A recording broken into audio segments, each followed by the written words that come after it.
Die groot vraag is, wat wil ek wees as ek groot is? Maat, ek het lank daaroor gedink en gewonder, hoekom groot mense altyd wil weet wat ons kinders wil wees as ons groot is? Dink jy hulle het op die ouderdom geweet wat hulle wil wees as hulle groot is? Nee, hoekom word ons nou met so groot besluite gelaat? Hoe ouder ek word, hoe meer verander my keuses. In graad 1 wil ek 'n veearts word, hoewel ek baie van diere hou, totdat ek gesien het, ek sal dit dalk moet opereer as hulle siek is.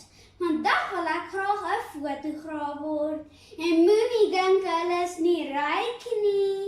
Daar is 'n wye veld van verskillende fotograwe, en jy kan die wêreld verken.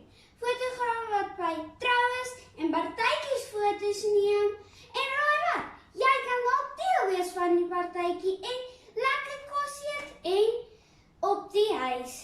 Fotograwe wat op plesierbote werk, fotograwe wat modelle afneem vir tydskrifte, fotograwe wat natuurfoto's neem, en so gaan die lys aan en aan. Maat, ek weet jou, 99,9% van ons gaan ons beroep verander wat ons droom nou is. Klik, klik, kyk wyd, eendag staar ek agter 'n kamera en neem dalk foto's van jou.